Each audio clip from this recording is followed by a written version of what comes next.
Welcome to Cockpit Conversations.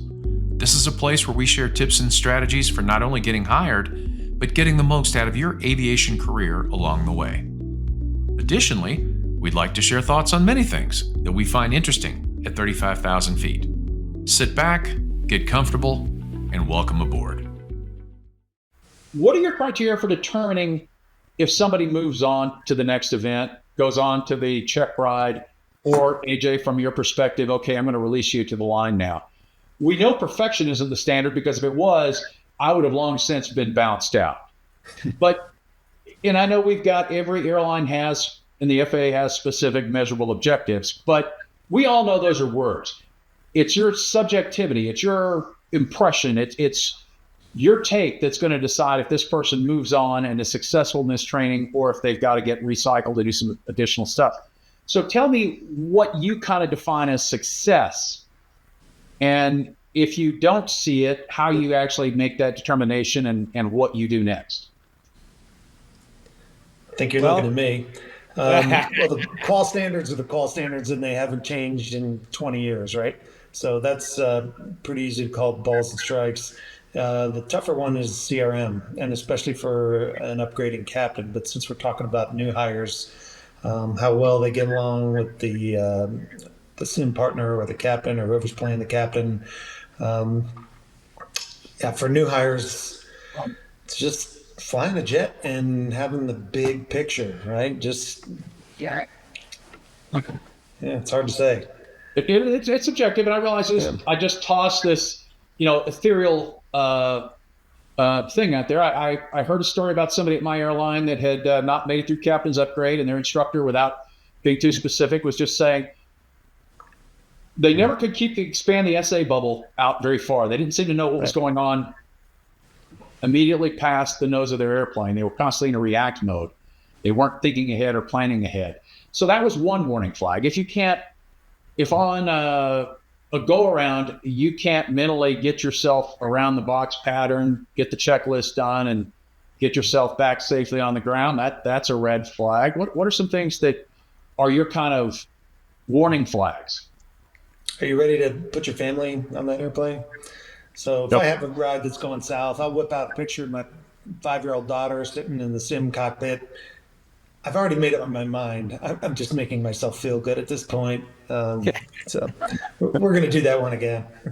And it's usually not a very hard sell. You can say, hey, this is what you did wrong. What do you think about it? Let them critique themselves. And they're like, yeah, that was not so good. Not too many busts have been contested. Okay. Alex? I would say there's a few different times. One is you just can't get through all the material. You still have missing items, and that's pretty easy. You need an extra sim before you're ready. So that's the good place to be. The one that's tricky is where, if they can do a V1 cut good 80% of the time, 90% of the time, they're ready. And if they don't think they're ready, I'll try to convince them that you're ready for your check ride tomorrow. You're going to be okay. The ones that are tricky are maybe they've done one good V1 cut, but then the next 3 are kind of lousy. And really what I tell them is, are you comfortable doing your validation tomorrow? And I remind them that the validation, that's on your training record. It's permanent. What do you say? You get an extra sim, some more practice. So that way you can be confident going into the validation. And usually I can get them to respond with, yeah, that's a good idea. I want that extra sim. I don't feel comfortable right now. So usually it's trying to get them to agree with you that they need more practice. As instructors, do you have any inclinations as to the why? I mean, why would you be able to clobber it on one set and then the next 2 sets really struggle? What is it that leads to that consistency under pressure, or I'm going beyond being evaluators of did that meet standards or not. I'm kind of asking, can you figure out what's going on in their head, or offer any keys to success for somebody who feels like they're a little behind the 8 ball in the sim? Yeah, I think one of the things that is that's a total trigger for me, that they like try to memorize the script, right? So if it's all going per the script, and they do fine on the first one, but then I say, hey, let's do that instead of a left downwind entry, let's do a right downwind entry, and they haven't practiced that 7 times, then it's kind of a clue to me that they've rehearsed this to the point where they're not really understanding the next level, the bigger picture of how do I fly the airplane with a single engine around the pattern, other than, hey, I actually had one student say, well, that's not in the script. I said, well, the script is really just kind of a baseline, and I want to see if you can do this, right? And so I try to get them to understand that, you're not going to get an engine fail out of Denver on the right side. You're going to get it on both sides, or one side or the other. So you need to really understand what you're doing. So for me, it's an understanding. If a guy does it the first time and it does not go well the second, third, and fourth time, it's an understanding problem by some rote memorization issue. Okay. If I'm the student and I'm having a tough time with a maneuver, I've gooned up a couple of V1 cuts or an RNAV approach twice in a row. What do you want me to do in the box as a student? You want me to try to gut through that? Should I ask for that? What do you think would be a good thing to tell a student to do at that point? Stop doing it the way you were doing it. Let's try something different. Yeah. Right? Stop, listen to too hard. Yeah, right. So, I had a student, I think Wilson heard this story before. I had a student on V1 cuts, didn't want to use the rudder trim. I can do it. I can hold it. I'm like, okay. And each V1 cut was fine, but by the time we got around to final, we were just playing ping pong all the way down the localizer. I said, hey, how about we try something different? And that works for a lot of people. Like, hey, one instructor told me to do X. All right, cool. Let's try it that way. Hey, that's not really working out for you. Let's try a different technique. There's several different ways to do this within standards. Let's try something else because that might click for your brain. So I'm really like one of the guys is like, how many tools you got in your tool chest? And let's expand that if we need to. And then the other piece is might just be a confidence issue. Maybe break it down into smaller pieces, celebrate the victories and focus on the victories. And then now build us into, adjusting the problem. And then the final piece is understanding why you're not able to, do the right turn off of runway 25 with the engine failure.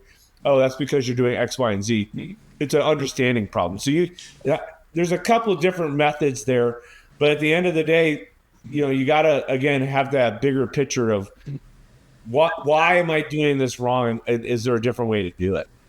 Okay. Be willing to change? Is asking for a break a bad strategy if I'm just getting frustrated? Not at all. Take the sim down, go get a coat, talk about it. Okay. Absolutely. I would say too, just using all the resources you have there in the sim. So even if you don't necessarily drop the sim and get out and take a break, just letting the other pilot for a second take a stab at it, getting a chance to watch, maybe ride along in the controls, feel what's happening. And then the other thing too is sometimes I've said, hey, sit back here for a second. And I go sit in their seat and I demo the maneuver. I say, hey, let me hop in next to you and I'll show you kind of what I do from this seat. Here, you can feel along the controls with me a little bit and get a general idea. So those are some instructor techniques, but you can certainly, as a student, again, advocate and ask for those things if you're struggling. So there's all kinds of ways to skin the cat. We want to get you across the goal line. We need you out there on the line. Okay. Well, let me see if I recap if I've missed anything. I brought up, good study hygiene, a place, a safe environment. We talked about advocating for yourself if you have a sim partner that does not mesh with your learning style. Everybody hammered the importance of, hey, control the stuff that you can control. Know the call outs, know the flows, know the basic stuff. And then from there, if it's not working, try something different. Be honest. Ask for help. Don't start training until you're actually ready to commit. I think that's a very big deal.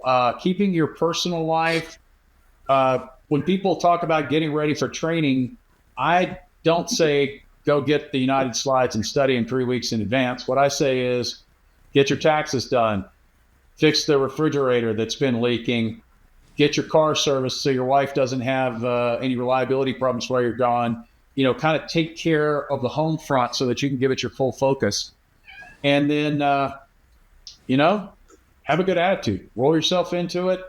Ask for help if you need it. Is there anything that I've kind of missed? How about No, that? I First, don't think so. how about that first recurrent? Okay, whoo, I'm out on the line. I've been flying for 6 months, 9 months. Maybe it's a probationary sim. Maybe I'm off probation, depending on the company. But what do you guys see as the key to an effective first recurrent?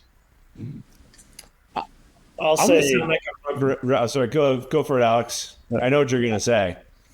well, what I'll say is you can't just study cram the night before and hope it goes well the next day. The people that do well, every day they show up to the airplane, they're trying to get better. They're asking the captain questions. They're diving into the manuals, and they've had the full, however long, 6 months, 9 months, 1 year to prepare for that CQ event. So hopefully the week leading up to it, not much studying was needed.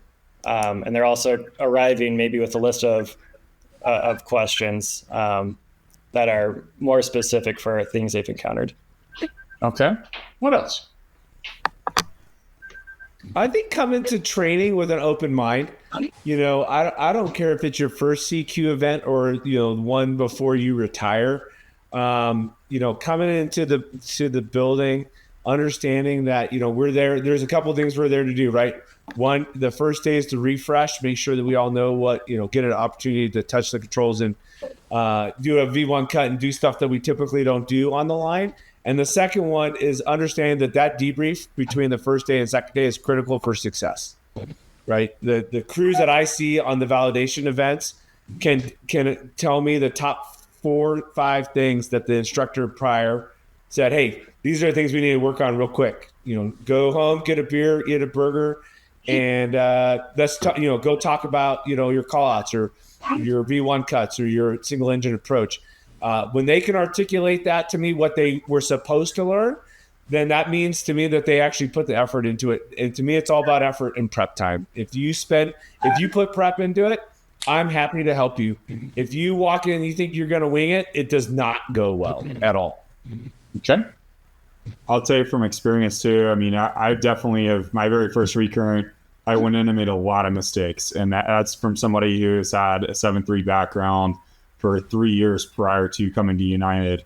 You definitely want to take that debrief, like Luke just said, and really take it to heart. Figure out, hey, what do I need to do? What do I need to look at between day 1 and day 2? Go home, chair fly that. Get into the books where you need to polish that kind of stuff up. And then I was able to come back and replicate a really, really good second day event, where to the point where my sim partner and the other instructor are like, what happened? What'd you do last night? And really not a whole lot other than just kind of take the debrief to heart, work through a few things, get my knowledge up to where it needed to be, and then I was able to go in and execute effectively. But yeah, sometimes you do have those stumbling block days on the first day sometimes where it doesn't go as well as you want to, but there's certainly plenty of opportunity to make up on the time in between when you hop in for day 2. Okay. And that's fine. We realize you haven't done a V1 cut in 9 months. You haven't probably done wind shear recovery, but just put your student hat back on, right? Recall and limits have to be perfect. We've had a couple guys stumble on that on their first recurrent, and we had to hammer down and send them out. And I'm gonna go get a coffee, see if we can't polish those up. Be ready to learn again, right? We're all here to polish you up, do stuff you can't do in the airplane. Flying the airplane's kind of easy, right? You're out on the line, you're working out, you're drinking, you're having a good time. Now it's time to come prepare for when things don't go so well. I will share a bit of perspective. Coming from the military, we had bubble sheets, we had training items that we had to get done. So you'd come back to the traffic pattern and you would maybe try a single engine approach or a no flap approach, and you were expected to do that. And in our line of work, we flew and practiced things in the air that were abnormal routinely. That's how we got our training.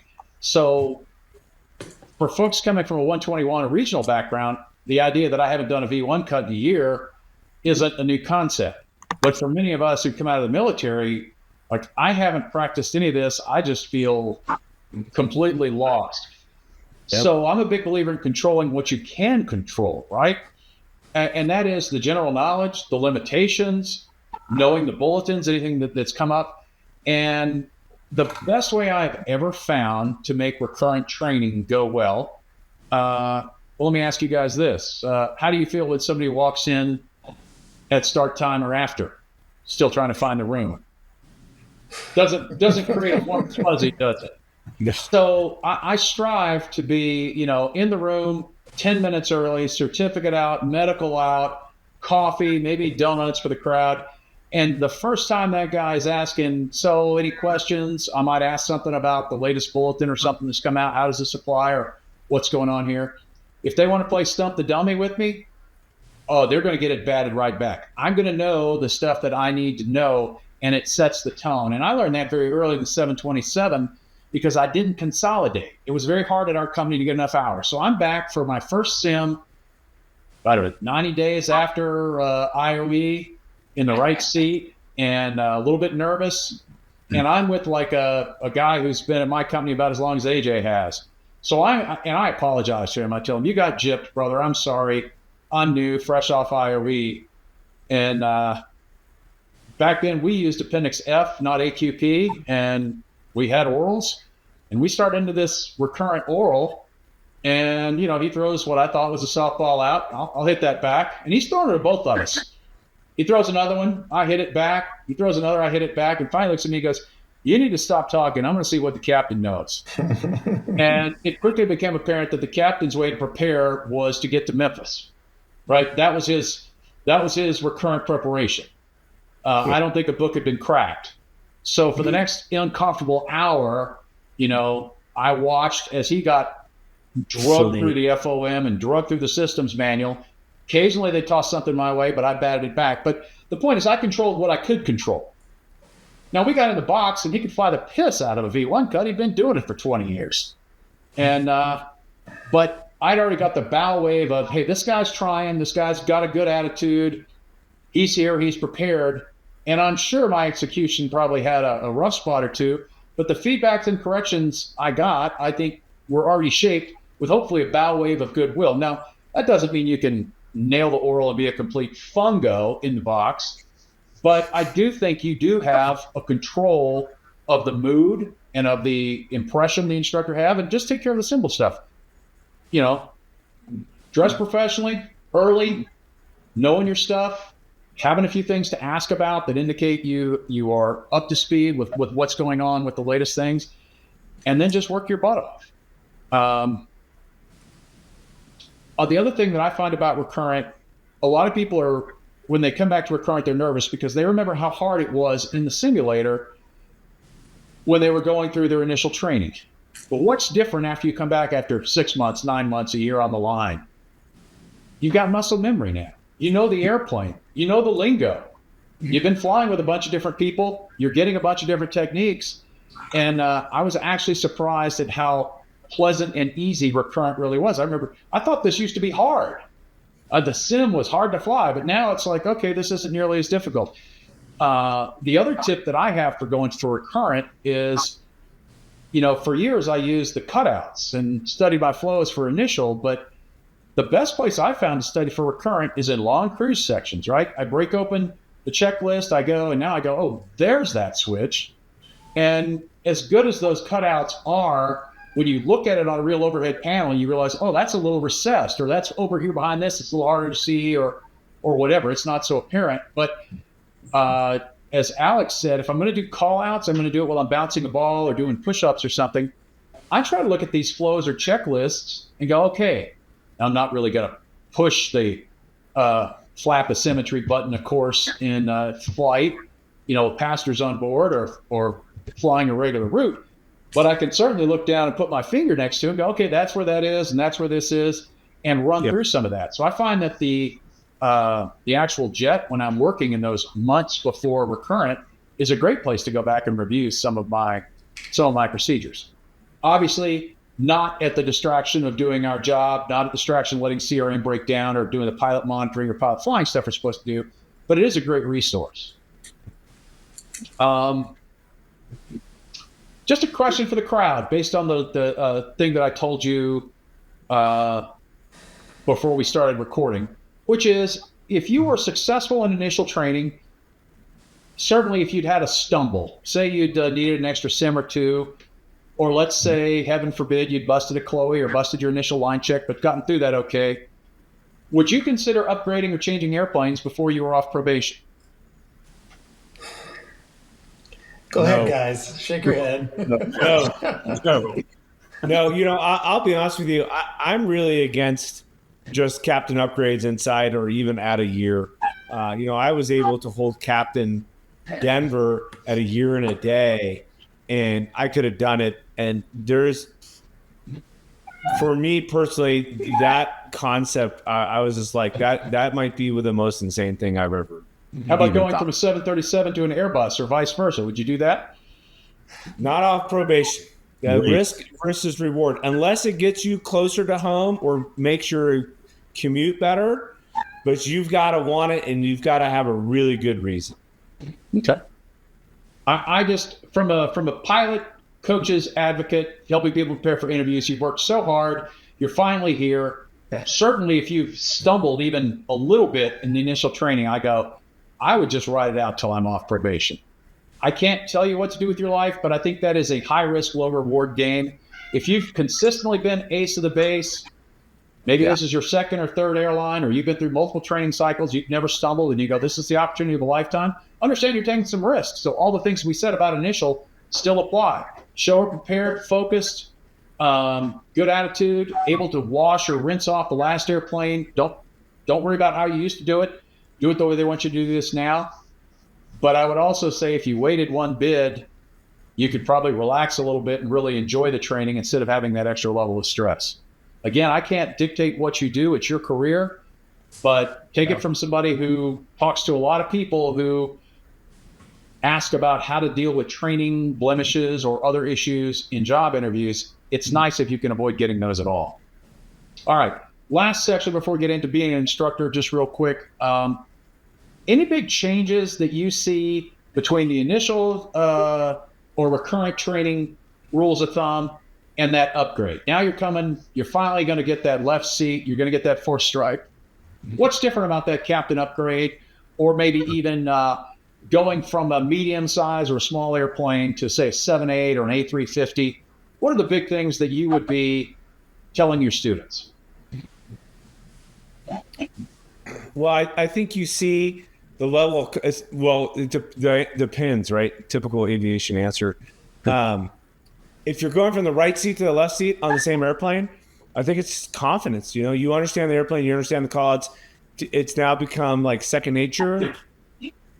But when I see 787, 777, longtime bunkies come in to be captains on the 73, the initial struggle is just keeping up with the jet, right? The 73 is the most complex, simple airplane that Boeing has ever figured out on a napkin.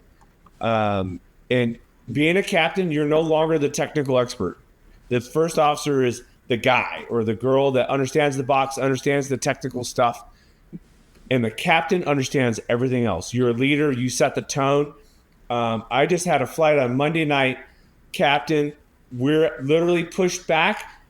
Passenger has a medical episode and was like, hey, you've got everything else. I got to figure out if we can go with this guy, right? So you as the captain are no longer really the technical pilot. You are everything else, and it was just a complex problem to solve. We ended up pulling back and because the passenger needed oxygen, that's a no-go. And the captain was like, I didn't even know that, right? So you have to be able to ask the right questions, build that team, listen, and then make a decisive decision and communicate it effectively. And that's what makes a good captain for me is somebody who doesn't know all the answers but can lead the team through the problem. Okay. I'll double tap that a little bit too, and just in terms of the fact that we see a lot of folks that will come over to the 7-3 typically for seniority reasons, for bid back reasons, things like that. And they've been on a different fleet, sometimes the wide body, sometimes the Airbus. But they'll come over and not really realize what they're getting into just in terms of workload. They're having to learn that first officer's side and all the technical piece of it. They're having to learn their side of it, at least in terms of the flying aspects in the left seat. and then they're having to learn the leadership piece of it for a new upgrade captain. So it's almost triple the workload, whereas they don't start off knowing necessarily everything about that aircraft and what they've done before. So it definitely is a very steep learning curve for some of those folks that are switching fleets and upgrading at the same time. Would not recommend that if you could avoid that. Okay, I'll go there. What do you guys think about going Airbus to Boeing early in your career? It's a pretty big nut to crack, right? It's a huge nut to crack. I had a student today, 5 years on the Airbus. We were on a procedure validation prep. So I got the same crew tomorrow. And he literally said, he was like, I did not understand how complex this airplane was. Right. And like I said, it's the most simple, complex airplane you can ever get yourself into. And it doesn't have to be necessarily Airbus. I don't mean to pounce on those guys. I've been seeing guys, even new hires, that have never flown round dials. You know, G1000 right to the RJ, and now they're on a 7.5, and they're like a pig staring at a wristwatch. So, you know, get some round dial time, or turn your G1000 into a 6-pack, or whatever you got to do to help yourself out there. Go jump seat, fly around on that thing a little bit. Yeah, you need to expose yourself to that. But, you know, I think the hardest part with the 7.3 is the switches, right? You know, you are the panel, right? You know, other aircraft, I mean, like I said, I was 777 guy. It was magic, right? Start thing, have coffee, airplane starts itself, makes a noise when it's ready to go. 7.3, you are everything. So I really, you know, when I talk to people about making the jump to 7.3, I'm like, you better be ready. Our company realizes that the right seat in the 737 is the most complex and busiest seat in the company, period, end of story. Period, dot. Big time. Period, dot. Yeah. At the same time, you know, that's a little bit of encouragement for the new hire if they can get that, because if you can manage that and you build the habit patterns and you build the cross check and you build the discipline, it will carry over into easier airplanes. And I think, you know, I started off without much of a choice. Very manual airplanes, 6-packs in the 727. We even did ADF approaches, believe it or not, in the simulator during my time there, because we had one down in South America that was still in our repertoire going into Valencia, Venezuela. And I've actually, believe it or not, flown that approach into Valencia, Venezuela. So, I used to say that I was never better than when I was flying in the Guard, flying F-15s, flying round dials in 727, and then flying my round dial GA airplane. And I always liked to try, it was always cool to be able to get a trifecta, to be able to fly all three in 1 week. I got 2 in a day a couple of times, never got 3 in a day. But I will say now, I've got Garmin 1000 perspective system in my GA airplane. I fly a 7.6, and my scan is nowhere near what it used to be. And if I was going to go upgrade, or if I was going to go back and fly an airplane with a 6-pack, I would probably be working pretty hard, you know? So respect what you know, respect the challenges. It doesn't mean you can't take them on. But have you found some specific tips for people that are going from Airbus to Boeing or Boeing to Airbus as valuable or helpful? I realize everybody on here is an instructor now in the Boeing, but when you have somebody coming in with a little bit of a French accent, what do you do to help them succeed? Speak slower and louder. Over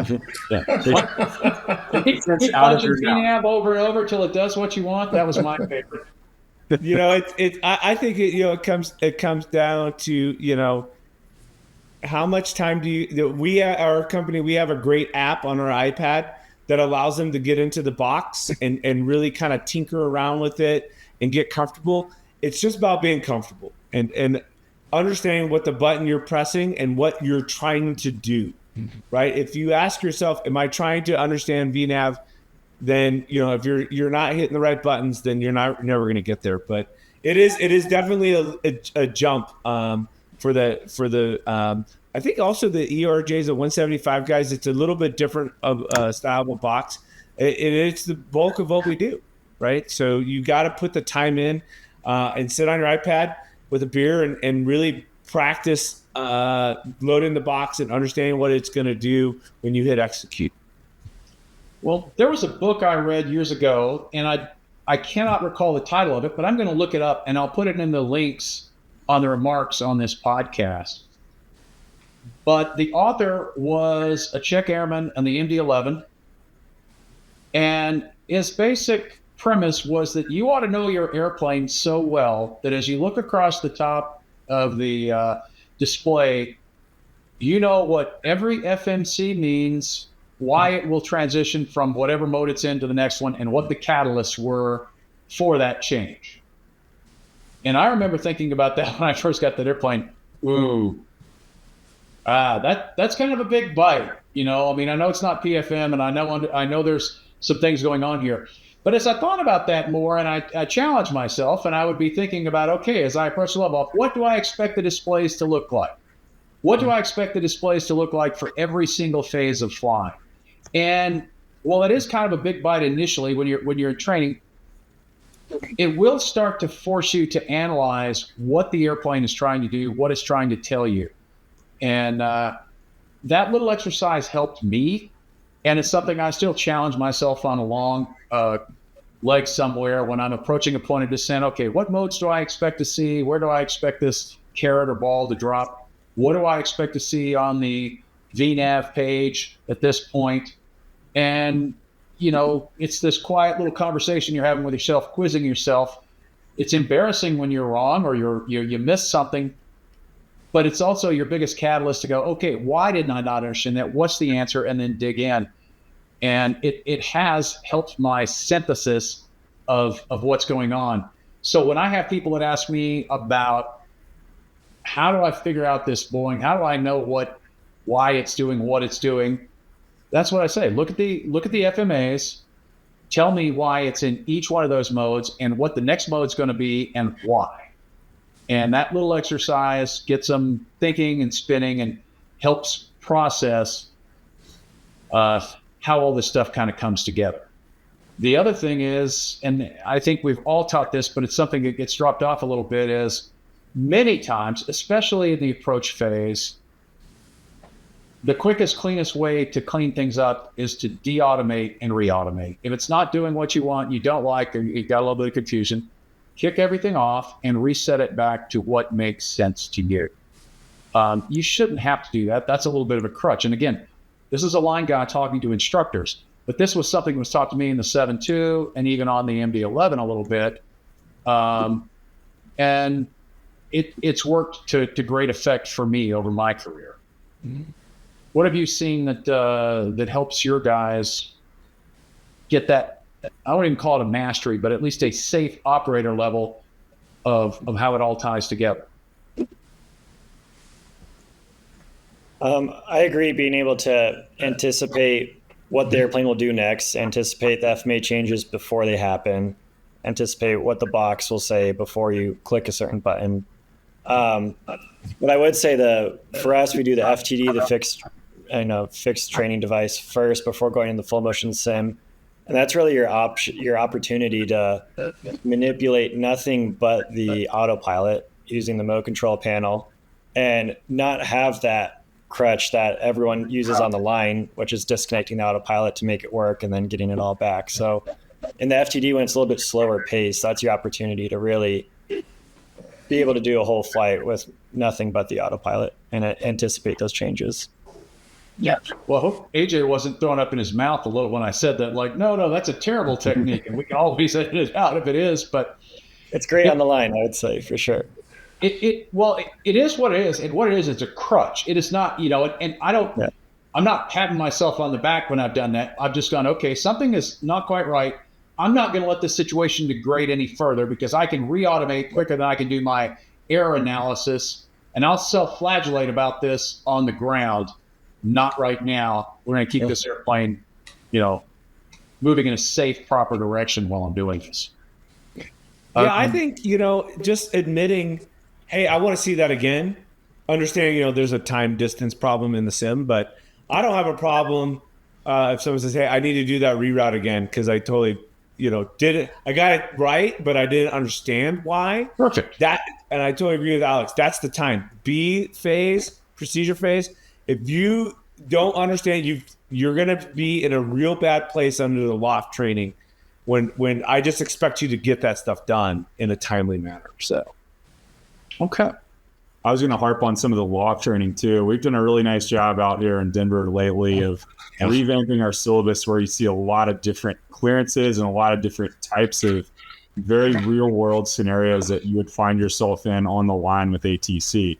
And so we try to give you that in the last four simulator full flight events before you go to your check ride, so that you have a very good understanding of, hey, what do I do if I get behind or above the path on VNAV? Or what do I do if I get a delete the speeds on this star, or something that I'm not really used to? I get a reroute that I'm not expecting around the weather, and then I have some kind of a non-normal event occur. So anyway, there's a lot of different things that are built into the syllabus already. And I think United does a very good job of basically taking all of the different sim events, at least for 7, 8, and 9, 8, 9, and then 10. They give you actual pairing sheet, just like you're going to fly, a pairing on the line, and have you fly those specific legs. And so it starts in 8, it goes to 9, which is builds up a little bit, and then 10 is an actual easier sim that we do between Albuquerque and Denver. So anyway, I think it's nice the way it builds on itself, and the amount of realism that's introduced into it from the different ATC clearances and things like that really test your knowledge of what's the correct automation management we should be in right now. Okay. Sounds like we'll have a similar flow on our program, FTD to maneuvers to LOE kind of stuff. Yeah, realizing once you do your maneuvers, which is what everybody's jacked up about, passing the maneuvers valve, you're now doing, checklists again and flows and back to the box. So don't ram dump all that shit. You're going to need it in about another week. I tell students during maneuvers, if you're not thinking about the loft phase, you're behind. Right? You should spend 20, 30 minutes going, okay, let me go over that before push checklist real quick. Because in maneuvers, the instructor owns the box. We don't do any of that stuff because, we have finite amount of time to do 9, V1 cuts and approaches and all that stuff.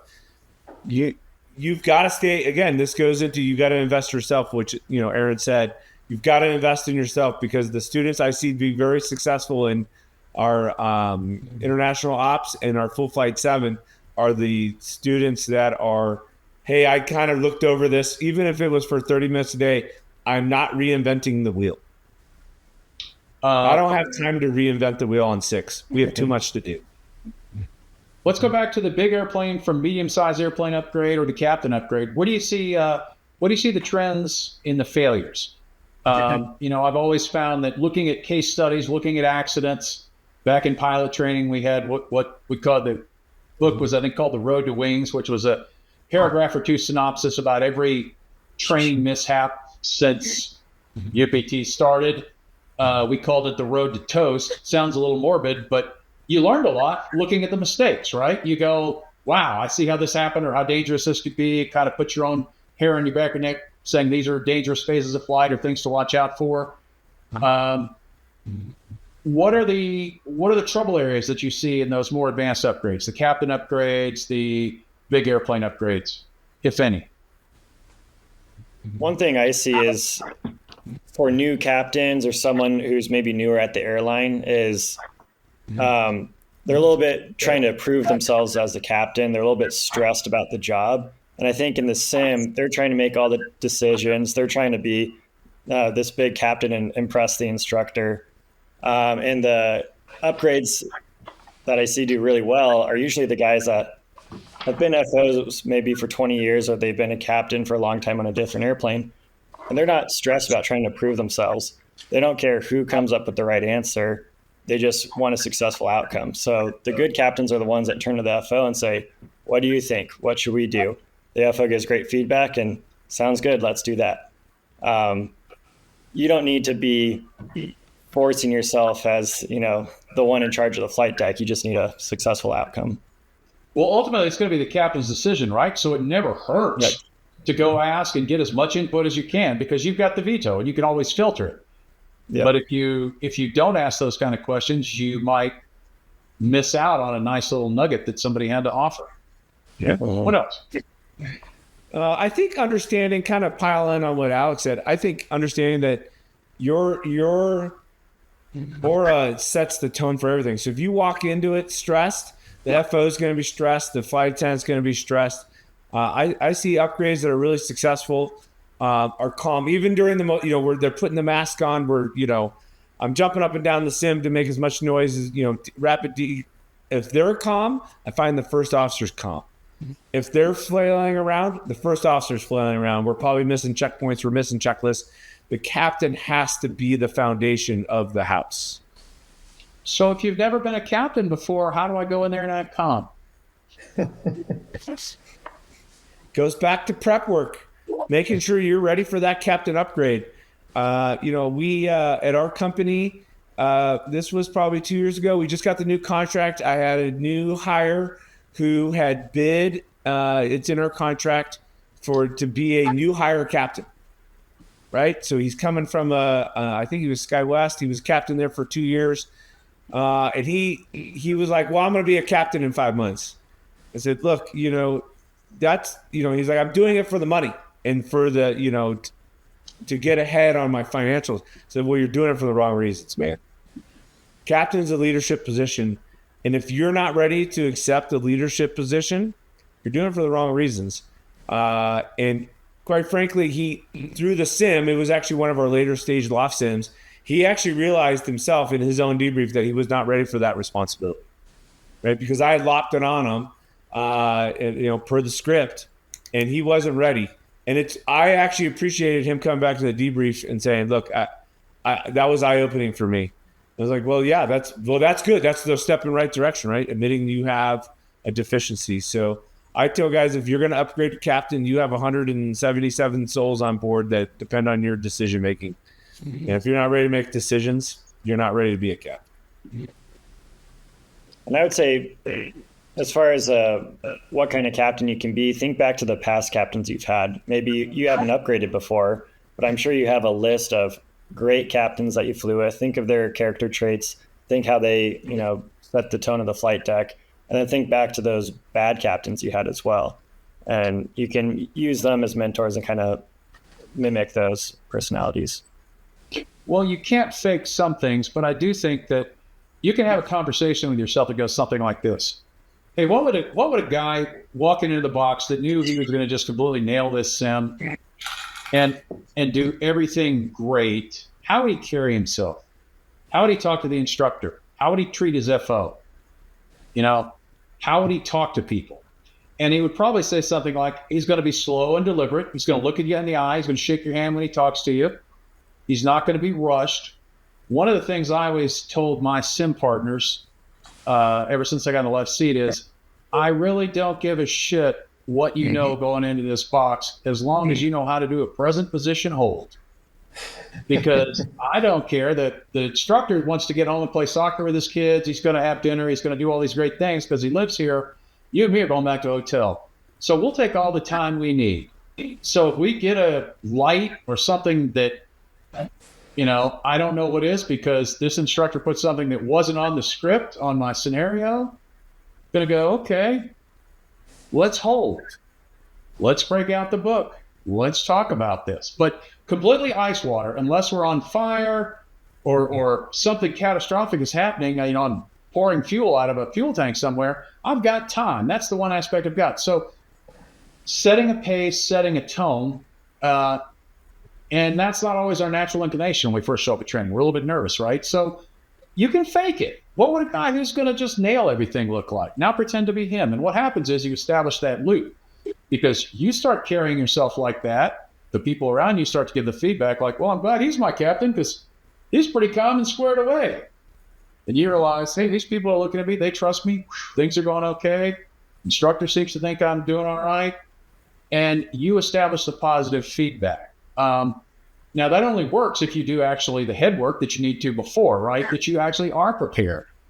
But visualizing, as Alex said, model the captains that you looked up to, model the captains that you liked, and certainly my mentors were the ones that were always kind to everybody, slow and deliberate. Are you ready? We'll go when you're ready. Okay, here we are. Boom. And that confidence carries over into my performance. It carries over into the FO. It sets the tone that you're talking about. And that's something that can be done. And I think a lot of that can be done. And like I mentioned, my last training when I was upgrading captain, I had a great FO. And we studied together. We practiced our call-outs together. We worked in the cockpit mock-ups together. So by the time we got to the sim, we'd already kind of done this. We were just, okay, now we get to show what we know to the instructor. He's going to give us some new good stuff, but we're prepared. And I think that confidence carried over. So one thing I will say to people that are listening is, if you need advice, if you want some help, reach out to some of your mentors. It's one of the funnest things to see people take a leap in aviation, to make that next big step. And your peers and your friends want to see you succeed. You don't have to do it alone. And if you do have a situation where, this instructor and I aren't clicking, or my sim partner and I, or it seems like I'm struggling in certain areas, there's a lot of times that a 30 or 40-minute phone call with somebody that's been there, done that, can pay a lot of big dividends. So you're not an island. Reach out. So let's talk about you guys personally for just a few minutes to wrap this up. For those of you that were here to listen to all about tips for training, that's great. A lot of people end up working in the training department. They find their niche there, and it turns out to be a really rewarding quality of life. I never did it at my airline. The one reason I thought about it or was tempted a couple of times, the thing that appealed to me was always, I'm going to have to be forced to know this airplane, to know my systems, to know the procedures, and the confidence that you get with that. In my military days, I was a schoolhouse instructor for 10 years, and I felt like I knew the F-15 pretty well, knew how to employ it, knew several ways to approach a problem from different angles as far as an instructor. And that gave me a lot of great confidence. That's the kind of confidence I see you guys with, in your respective airplanes now. But I'm not trying to jam words in your mouth. I'd like to hear from you guys. What made you decide to be an instructor? And what is it about the job that you enjoy now? Let's start with AJ. You got to want to do it, right? It's got to be in your DNA. I like teaching. I like, bringing up the new guys, keeping the operation safe. This thing's got to be around for all of us to enjoy, right? So if we bend metal, that's going to be a problem for your business and your career. So kind of looking out for myself, looking out for my bros from that perspective. But time off is nice. You're home just about every night when you're teaching, when you're out flying. You're just, doing your flying gig. But you're also driving in to work 17, 20 days a month. So there's that. You can command your schedule really well. You get your days off, at least a handful of them that are no touchy, a few more they try and honor, and then you can do off period combos where if you got an appointment early in the day, hey, I can work late. So you really command your schedule, which is right nice. What for a junior instructor at your company, how often would they be expected to fly? Would they fly a 2-day or a 3-day trip every month, every couple of months? I realize it may vary seasonally, but is there an average or a typical? We do it where you get sent to the line for the whole month. You bid whatever you can hold as a line holder that month. And then when you're in department, it's by seniority, whether you're in seniority list instructor, a PCP, and then APD. So, and then as far as when you're flying the line versus teaching, that's the needs of the airline. So I've flown 7 out of the last 8 months, but we just had some problems with our 321neo not getting certified. So called to the bullpen, 7.5, come on.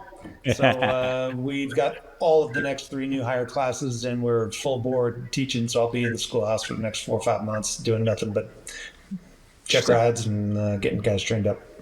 Okay. And for the record, you said you drive to work, right? So you're not a commuter. You live just down the street.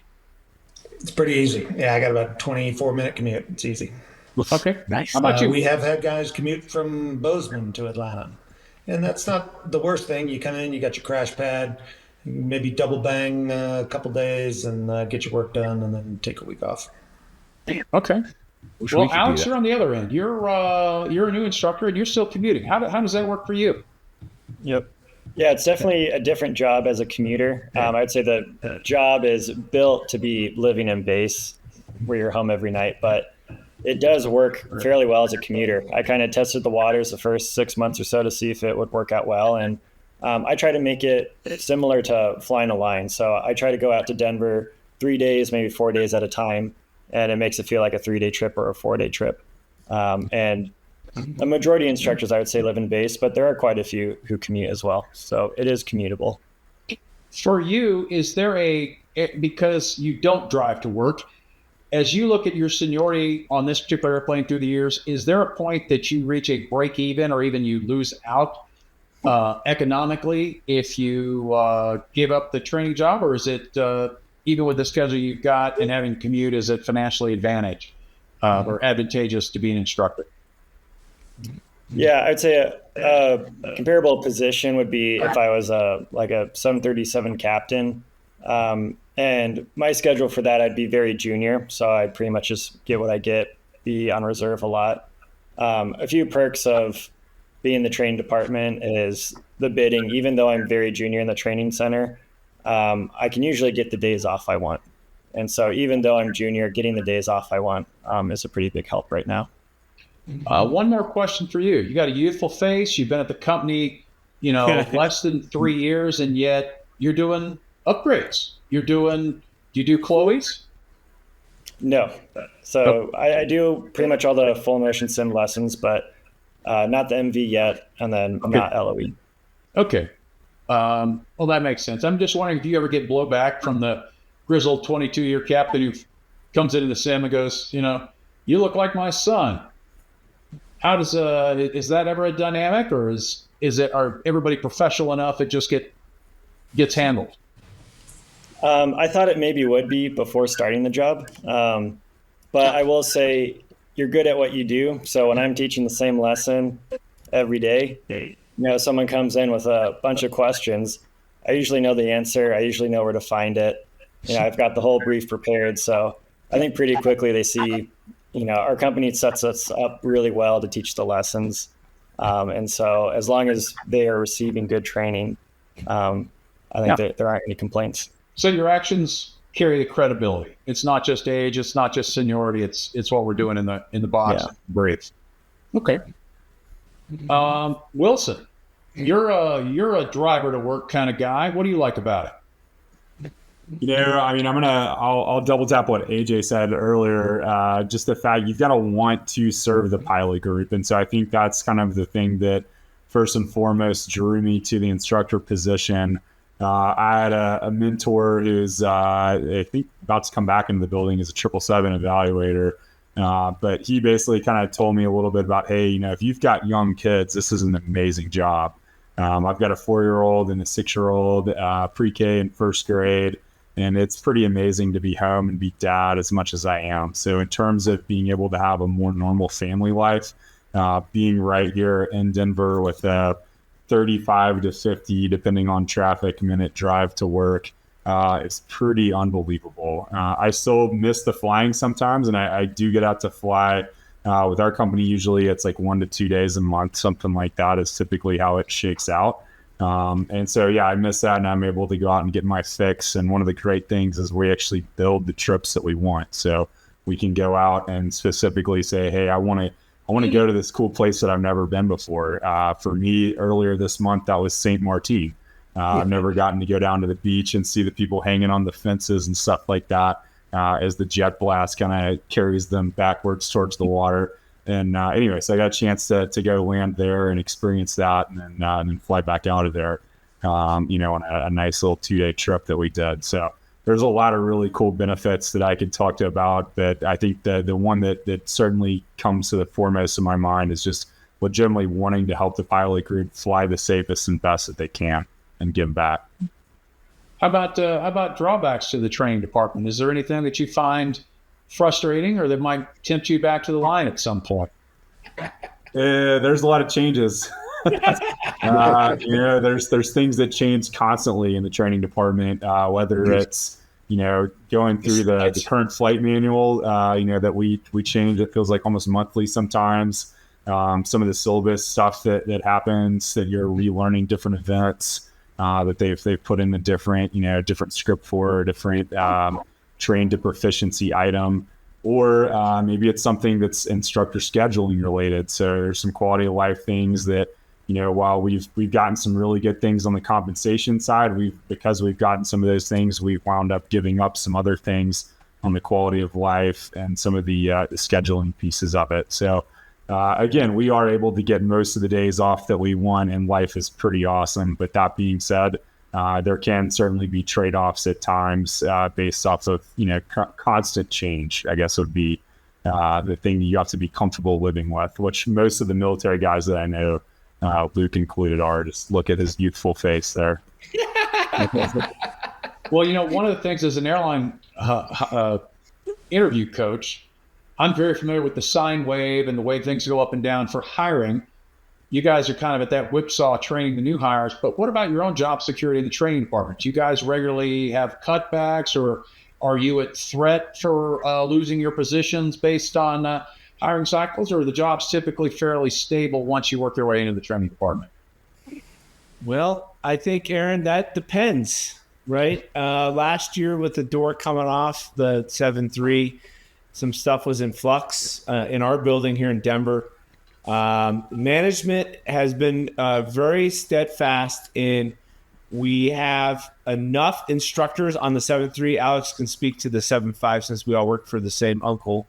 But right now we are overstaffed on the 7.3 side, but the company expects growth to happen, and they've invested a lot of money into us. Like Wilson and I are basically the same time frame, so we can do validation events for the MV, and we're looking at some higher quals here soon. So the company is really trying to stabilize the instructor force. We're not hiring, unfortunately, right now. It's basically lose one, gain one. So we're not seeing a lot of attrition inside the building. But luckily, management is on board on basically facilitating the instructor group staying in the same size for the time being, right? I'm sure there's some bean counter lurking around saying there's a cut date to start lopping heads off. But for right now, the word is we are at where we're at, and we expect Boeing to produce airplanes and expect to be very busy this summer and fall. Quite frankly, is the writing on the wall. Okay, fantastic. AJ, anything different on your side of the Mississippi? Yeah, I'll tell kind of our story coming out of the shitstorm where we early retired 1,700 guys. We were max plus 10% for about 2 years training. We hired 70 instructors in a year and a half, where a normal big year would be 5, right? So we had new guys watching new guys, being watched by new guys, and it was not good. We hired a handful of captain-only SLI instructors, and they weren't really good either. They came in with some attitudes. They didn't hit the books as hard as a first officer would. And they were poor seat fillers, to tell you the truth. So that was a bad experiment. Now things have slowed down, and we just lopped off 20% of the workforce. And the way they did that, they took student critique grades and started at the bottom and picked up the phone. So when we got to the last guy, he was 0.01 difference from the next grade up, and sorry, man, got to let you go.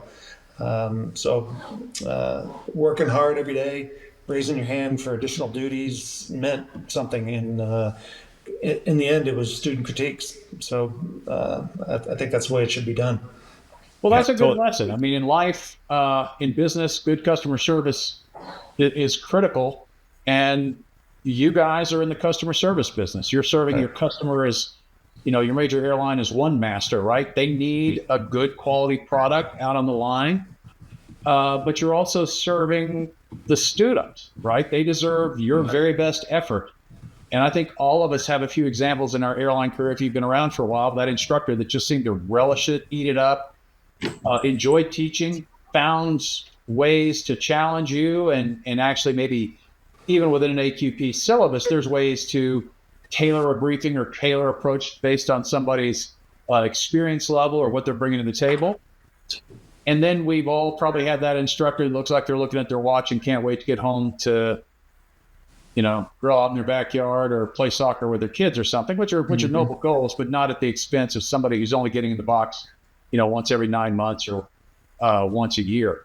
So you want to emulate the people that, like captains, that you want to be the instructor that you want to have. And your clients appreciate it, your students appreciate it, your employer appreciates it, and it's good for your job security. So that's a good lesson. Is there anything else you'd like to tell?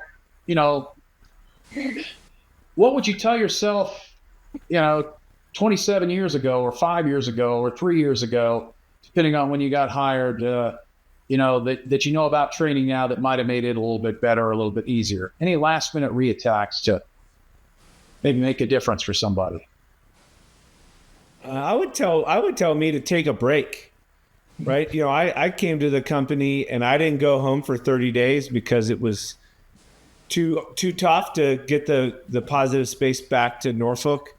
And so I just kind of grinded out 30 days because, what's 30 days? I've done a year on deployment. Right. So I would say take that break, mental health, really understand where you're at mentally and physically. And I think it goes a long way for training.